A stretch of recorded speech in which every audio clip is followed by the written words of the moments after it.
So I'm headed out in a couple of days to Detroit to visit some friends and family for a 7-day trip. It's been a little while since I've done a travel loadout video, and it's been a little while since I've done one for a longer duration trip.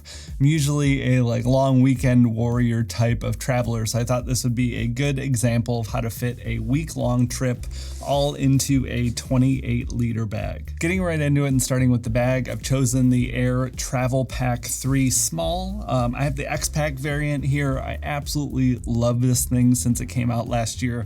Definitely a crowd favorite and a huge favorite of mine. Just really good organization. Love the aesthetics. Super comfortable and carries the weight really well.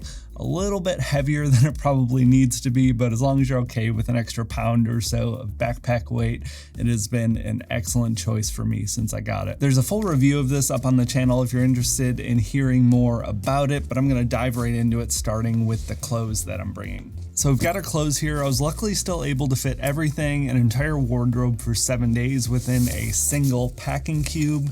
When you're packing really light, it is just as important to pay attention to what you're wearing onto the plane as it is what you're packing. So before we get into the actual packed clothes, I'm going to go over what I'm actually wearing on the plane. This trip posed some interesting challenges for me with still being able to pack really light and fit everything into a small bag, but still be comfortable in freezing or below freezing temperatures. I'll be getting back from this trip right as this video is uploading, so I'll put a comment in the comments section down below with how everything went, if there's any changes or issues.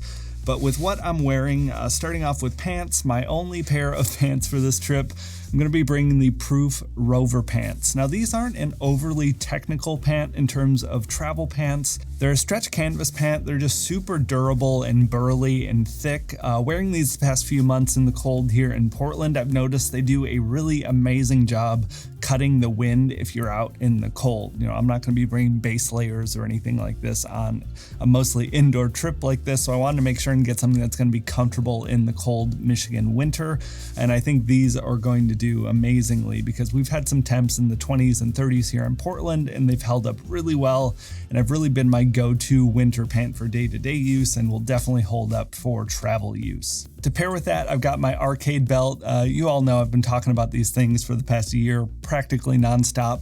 It is a no metal build belt, so it's travel friendly. You don't have to remove your belt when you're going through airport security. They're super comfortable. They're stretchy belts.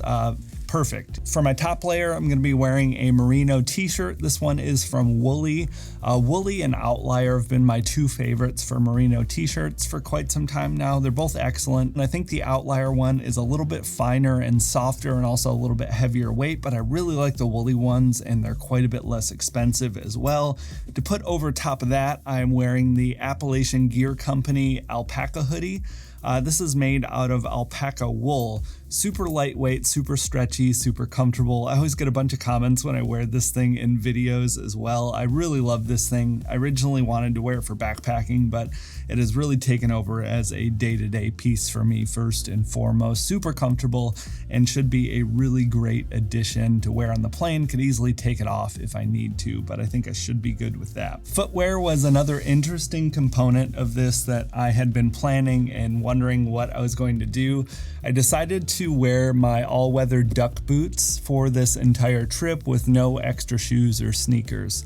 I don't want to put these down and get my desk all muddy, but I've been wearing these in the slush, in the rain in Portland. They've been holding up really well. I didn't want to wear tennis shoes to Michigan and get them all salty and nasty and ruin my tennis shoes.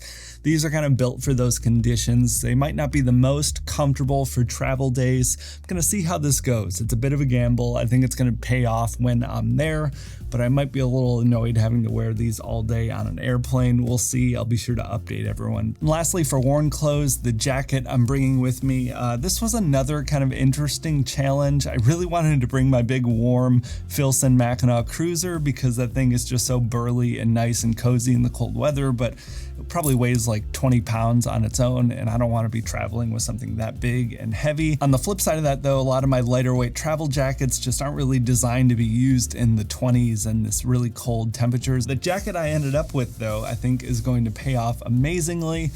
This is the Outdoor Vitals Nova Pro jacket. This is a full 4-season down jacket that's designed really lightweight for backpacking. It weighs under a pound and it packs into its pocket.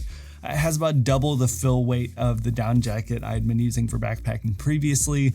Tested this thing out in the Portland cold. We had a big cold snap right before Christmas, and I used this thing. It performed great. I'm gonna have some longer term testing with this. I have some cold weather camps planned when I get back from Michigan. Initial impressions for the first few weeks of having this have been excellent.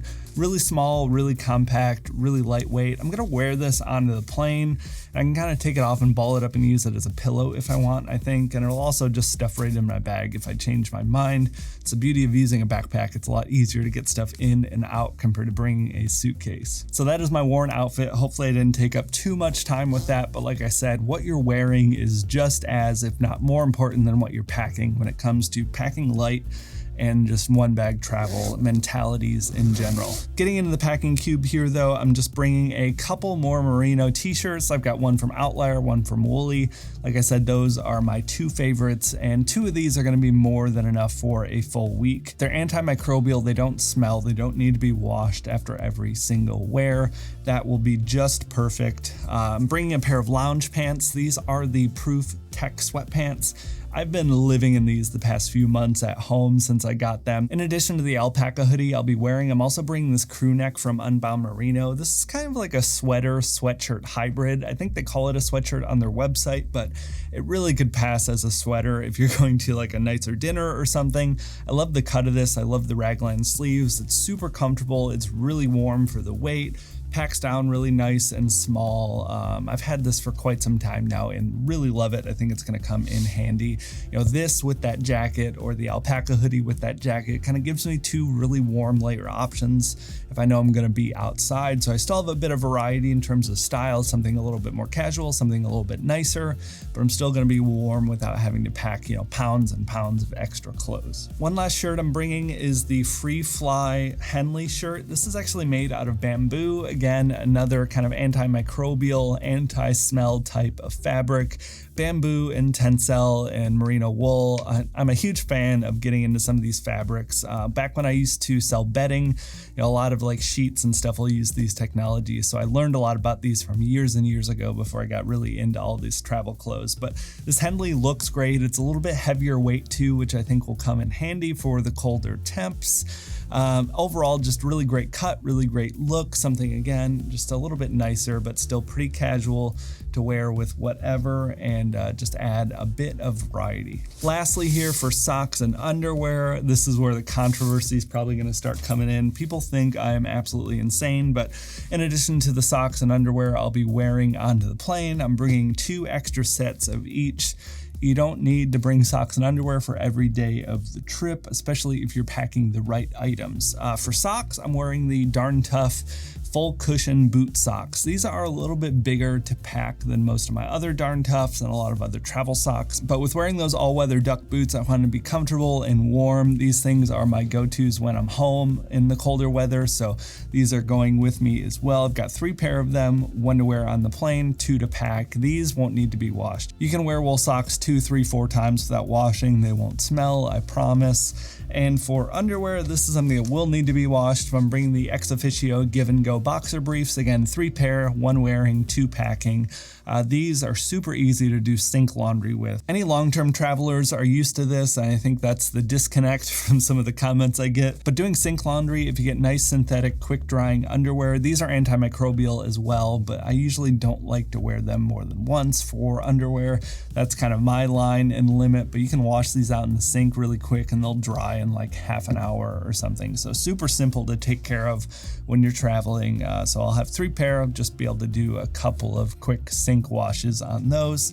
But that is all of the clothes. You know, you don't really need a lot. I'm still gonna have a ton of variety in terms of outfits, t-shirts, Henleys, sweatshirts, hoodies, a lot to choose from without having to sacrifice and pack a ton of weight. All of this fits into one single packing cube and fits with room to spare into the backpack. I'm gonna cover travel tech next, but before I do that, I wanna thank the sponsor of today's video, and that is Private Internet Access. If you're not already familiar, they're a VPN provider or virtual private network. Private Internet internet access hides your IP address and encrypts your internet connection. In doing this, it hides all your digital activity from your ISP, network admins, or even government sensors. On top of the increasingly necessary security measures they provide, especially for any sort of travelers, they also have a ton of other benefits when you use a VPN service. It works with all major streaming services, so you can easily watch any regional locked content that you otherwise wouldn't be able to view. Private internet access is also one of the few VPN services that allow peer-to-peer file sharing as well as torrenting, which is great for someone like me that manages a pretty extensive Plex media library. It's available on all platforms, Windows, Mac, iOS, Android, even Linux, and one subscription can support up to 10 different devices. It's risk-free to try. They have a 30-day money-back guarantee as well as 24/7 customer support. If you use my link below, you can get up to 83% off, which is 2 years plus 4 months free. Comes up to about $2.03 a month, which is awesome. Be sure to check it out. Huge thanks again to Private Internet Access for sponsoring today's video. So getting back into it and moving into tech, I've got a few extra things here that I pack on a lot of trips, mainly my laptop. We'll actually be bringing my laptop on this trip, so this is adding a significant portion of my weight to my total bag weight, which is right around 16-17 pounds on this trip. But I'm going to be finishing up this video while I'm out in Michigan on my downtime, so got to bring the laptop with me. It'll be nice for a week-long trip as well. Usually I get by with my phone just fine, especially on like 3 or 4 day trips, but I have my laptop here. This is the 2018 MacBook Pro. From there, I've got my phone, of course, the iPhone 14 Pro Max. This is more than enough camera for any trips for me. In my opinion, unless you're a professional photographer or just going strictly on a photography trip, you don't need to be bringing giant cameras with you. This thing does amazingly, especially if you're doing video. It shoots in ProRes, everything. It's been amazing for me. Bringing my Kindle as well. This is the old-timey original Kindle Paperwhite, but it's still been working well, but the battery has definitely been lacking in recent years. Bit jealous of my wife. I bought her the newer Paperwhite recently for, I think, her birthday last year, but gonna be upgrading probably at some point, but I'm starting tomorrow and tomorrow and tomorrow. Gonna read that while I'm on the plane probably. I heard it's a lot like the TV show Halt and Catch Fire, which I am completely obsessed with and so few people have heard of. It's probably my favorite TV show of all time, easily in the last decade, but I'm gonna be reading that while I'm on the plane. I've got the 140 watt Ugreen charger. This thing is amazing for the size. It's about the same size and dimensions as the normal 100 watt Apple charger, but you have 3 different ports here and 140 watts, so I can fully charge my laptop and a couple of other devices all at the same time, which is great. From there, I've got a couple of braided USB-C cables. I am trying out a couple of new little doodads here. This is the InCharge X Mini. This is a little cable that has Lightning, micro USB, USB-A, and USB-C. For charging my Apple devices, I got the ESR Halo Lock kickstand. I found this thing last year, I believe, and just really love it. It's a MagSafe kickstand for your phone, which is really great for the plane so you can watch stuff and not have to deal with it, but it also has a little USB-C port on here so you can charge your devices. So it works well as a kickstand, but will also charge my Apple devices without a separate Lightning cable, which is huge. Again, saving cables, saving bulk. I'm just realizing now I forgot to put my AirPods out on the table here, but I'll be bringing those as well, the AirPods Pro Gen 2. But yeah, so this is going to save me a couple more cables and provide a nice kickstand if I want to watch something while I'm on the plane.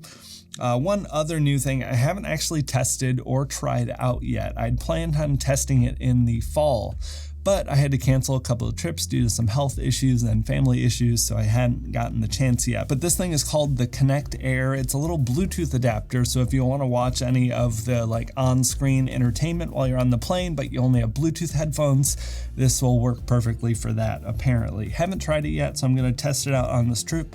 I'll be sure to report back for everyone. And lastly, for a battery bank, I've got the Nitecore NB10000. This is the Gen 2 model. They're both pretty similar to the Gen 1, so no need to upgrade if you already have the Gen 1, but this is the lightest weight 10,000 milliamp hour battery on the market. I use it for backpacking all the time, but because I'm going to be using this kickstand probably when I'm on the plane, I didn't want to use a MagSafe battery. A few other miscellaneous items I haven't covered yet. For water, I've got the Lark Bottle Movement. This is their 32-ounce unlined bottle with the UV cap. I do really like and prefer the bottle filtered for the improved taste, especially some of this nasty airport water. Portland water is pretty solid all around, but I know elsewhere it is not as good. I really wanted to have a full liter though for the plane. I drank so much water and just need to stay hydrated, especially on travel days. Really important to me. So bringing this, super lightweight, super great. I've talked about this thing extensively, so I won't get into it much more. And then for my Dopp Kit, I'm trying out something new for me at least. I know this thing came out last year, I believe. This is the Air Dopp Kit. I've been using the gravel Dopp Kits for a while and really like them, but I've had this in the kit from a review unit that was sent to me and haven't gotten the chance to try it yet.